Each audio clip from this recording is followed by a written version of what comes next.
na-guess na namin kayo, di ba, like we said kanina, na magkaibang araw naman. And for the first time, we finally can hear from both of you na harap-harapan. Yan. So, alamin natin lahat ito. No, Ems? Yes, at nabanggit na rin lang natin kanina na mag-live podcast tayo. Ito na yan! Kaya simulan na natin. Ito meron na tayong mic dyan.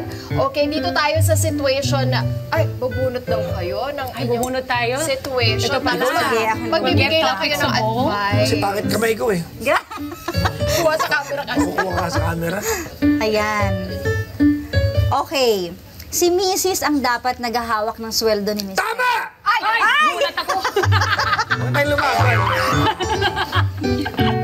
So, agree ka doon? Hindi, not for anything else, not for authority. Kaya lang mas magaling mag-budget kasi babae. Ako, I agree din. Oo. Ang lalaki kasi, baba, mayaya kami sa kanto. Hindi na yung maiisip na may maral kong babayaran bukas, maglilibre kami. Madali kasing mahata ka minsan ng mga lalaki. Si tatay, Nomeranyo, parang sabi niya, hindi naman ako Nag-hindi siya. naniniwala. Baka depende rin sa sitwasyon. Ano mong hiwalay, Miss Emma? Oo. Sabi niya kanina nung sumagot si Papa Jack, naniniwala. Hindi, alam mo, Miss Emma, Miss Diana, karamihan ng negosyante na ka-meeting ko na, yung mga successful, ang lagi ko narinig sa kanila pag may desisyong malaki about money, ang lagi ko marinig, I'll ask my wife. Totoo yan. Sila yung mga successful. So, yan ang i-mirror natin, dapat. Well, generally it works di ba? Pag Oo, babae. totoo. Sa budget-wise kasi talagang babae yung magaling eh. Di ba, Hindi, agree? Mamis? Ako agree. Oo. Agree. Agree ako Next, dyan. ano tayo? Wait lang, may follow-up question ako. Sige, go. Although wala sa bowl, kung si wife hawak ng budget ni Mr. dahil binigay na yung sweldo, paano naman yung sweldo ni Mrs.? Kanya Sa na kanya rin. lang. Kanya lang. Sa kanya lang. Ang pera mo. Pera Oo. niya, pera mo. ko din. Ay, Parang ganon. Paano Okay, na lang ikaw? noted. Papa Jack. Parang ngayon, di ba? We're about to travel, going out of the country in the coming days. Budget, hawak niya. Ako na taghahawak ng budget. Tsaka tamad din ako. Paano pag may gusto kang bilhin? Ayun ang ano sa akin, di ako pala bili. Oo, hindi siya pala bili. Actually, lahat ng suot ko bigay. Kung gusto niyo Bigay niya? Ang dami yung mga wala akong hindi ako bibili. Anong advice mo, Papa Jack? Halimbawa, si Mister, may gustong bilhin. Sa ibang tao, ibang situation naman to. May gustong bilhin for nanay, For him, gano'n. oo. Pwede naman siguro pag-usapan ng mag-asawa. Pero generally yung budgeting, dapat alam ng asawa, babae. Di ba? Tama. Okay, next topic tayo. Nakakapangit sila katabi, no? No? Huwag kang ganyan. Grabe ka, Papa Jack. Nakakapangit kami. Next. Next topic. Nakatingin ako sa camera, ang pangit namin. Ikaw naman, Papa Sige, Jack. ako Ayan, na lang sige. ulit. Ay, pakita kamay mo. Ilan lang na. Ang pangit kasi ng kamay ko. Oh, hindi naman. Okay. Ano meron? Wala. Mukhang magsasaka.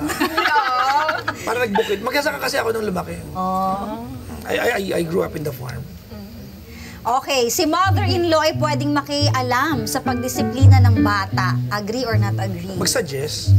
Mag-suggest lang, hindi makialam. Parang may nagano na may mga pakialam. Meron ba mother-in-law Ayan na. dito? Sabi kayo. Ang dami nakatingin sa Papa Jack, oh. Mag-suggest. Huwag kayo makialam. Bakit? Kasi magulang na rin yan eh. Diba?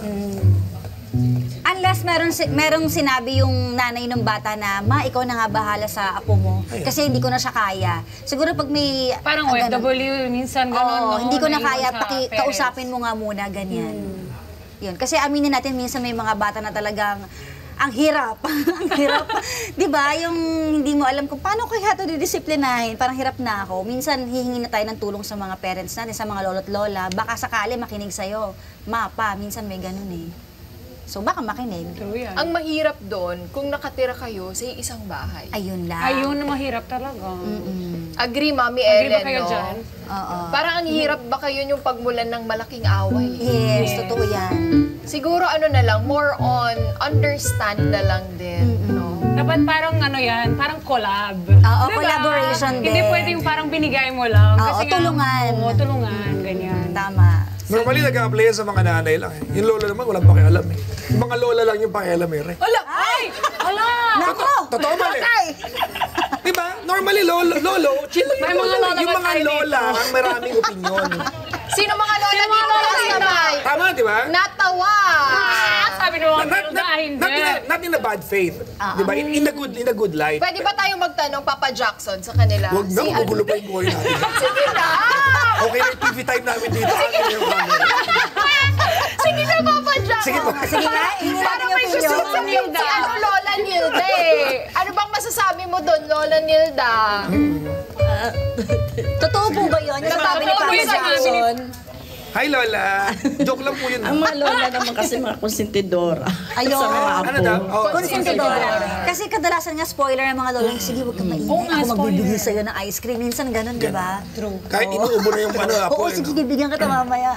Kaya I O, tignan mo, sabi ni Lola's Lola. house. Oo. Thank you, Lola Nilda. Maraming salamat po. O, sige, baka humaba pa topic natin. Oo nga. Next naman Next tayo. topic. Okay. Bunutin mo na.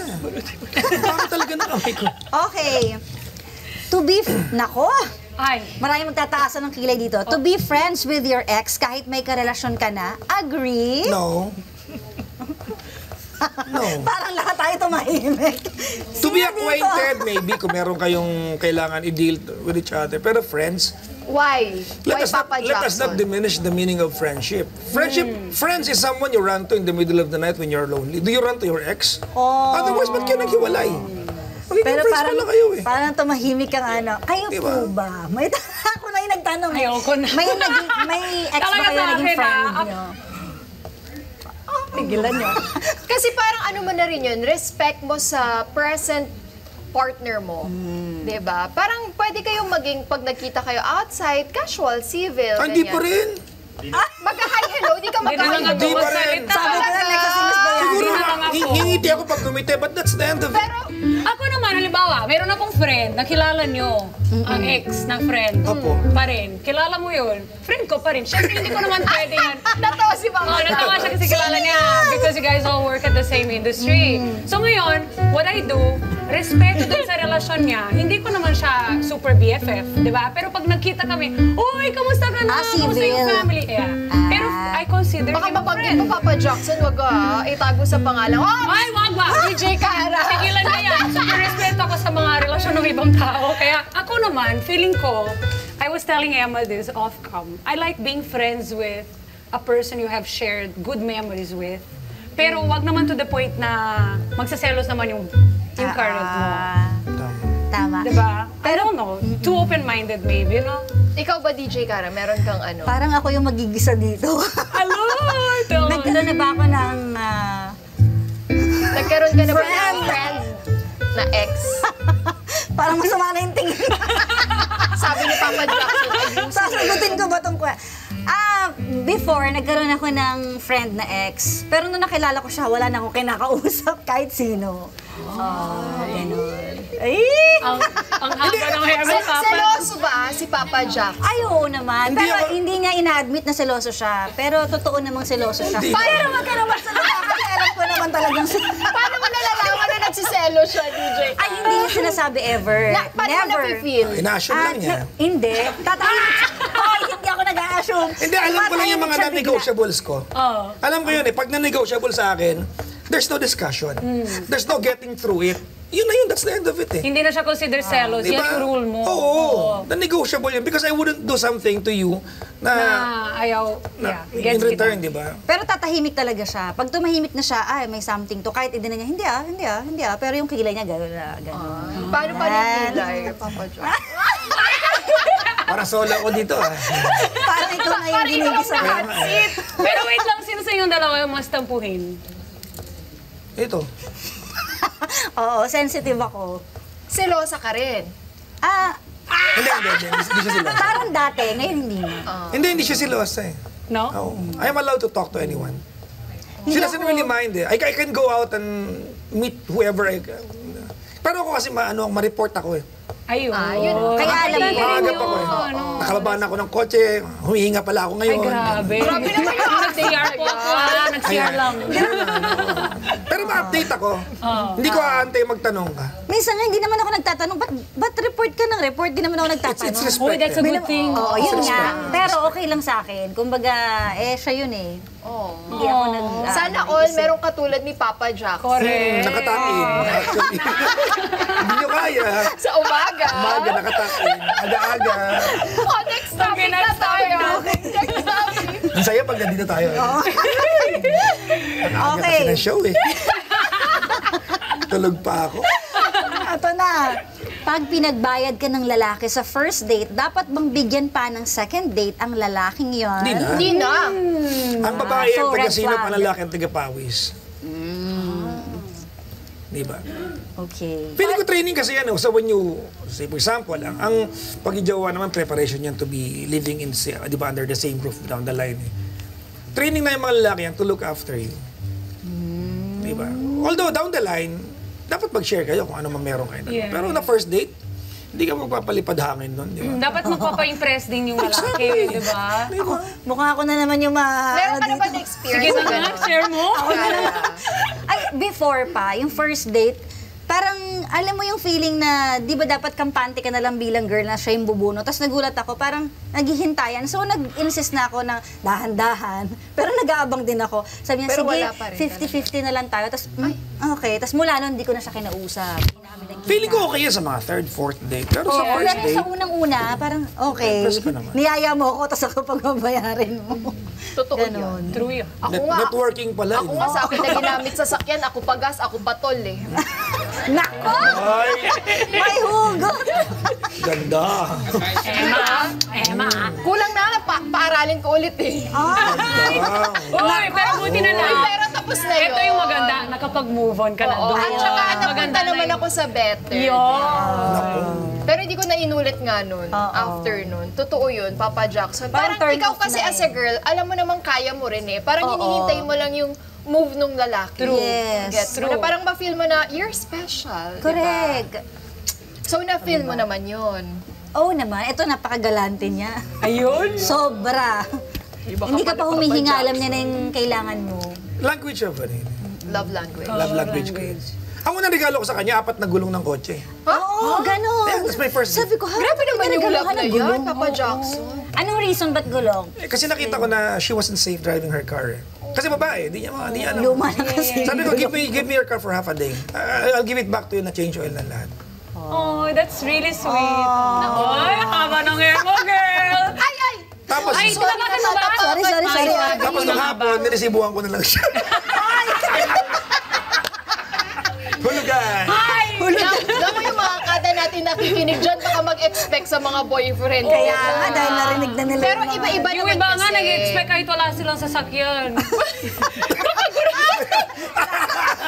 At Binigyan ng least may gulong. gulong na. Sasakyan na lang kulang. Pero iba-iba naman kasi sa isang relasyon, di ba? Nasa sa inyo naman yun. Tayo ba? Tayo na. Anyway, next topic. Okay, sige. Last Next. topic. Ito na. Gusto lang ako eh. Last question. Situationship, dapat bang humingi ng label ang babae? Hindi. Why? Bakit hindi? Pinasok-pasok mo yan eh. Yan, napagalitan pa tuloy Ang kapal kayo. naman ang mukha ko, parang Nagtanong yun ang lang label eh. Di ba, unang-una sa lahat, ang babae ang gatekeeper ng relasyon eh. A relationship will never blossom and occur unless the girl says so. Di ba? Babae rin na yan eh. Ang lalaki, hari kami. But for us to be a king, we apply to the queen. Pag nag-situationship kayo, tapos hindi mo hiningi yung relasyon, ba't ka hingi label? Oh. Ikaw gatekeeper, di ba no? Ay, kasi hindi na dapat kasi tinatanong yun eh. Kusang ibibigay ng lalaki. Magtatanong kayo, ano ba tayo? Nililigawan ba ako? Kasi, alam mo, situationship is just another term for flirt with each other. Actually, Yes. agree. May Gen Z term lang yan. Yeah. It's just a different way of Walang saying you have a di-online mutual situation. understanding. Walang di ano. So ano dapat gawin nila, Papa Jackson? Well, feeling ko kasi if the guy is giving the time of the day sa iyo, ask, ano motibo mo? Diba? Yeah. Ano motibo mo?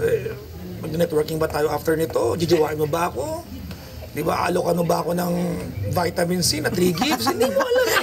Magtanong ka. Baka Ano naman, ba, diba? baka naman papalitan mo yung gulong na sasakyan namin. Jijiwain mo ba ako? Kasi babae, madali kayo ma-led on eh. Totoo naman yan. Totoo yan. Marupok.